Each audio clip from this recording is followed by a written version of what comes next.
Hello! In this video I will show you how to enable or disable lock screen sound on Tecno Pop 8. So you have to start with opening your settings application and now scroll down and click on sound and vibration.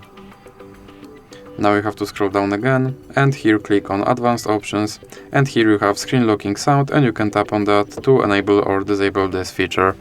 So that's it for this video. If you liked it, please remember to leave like and subscribe.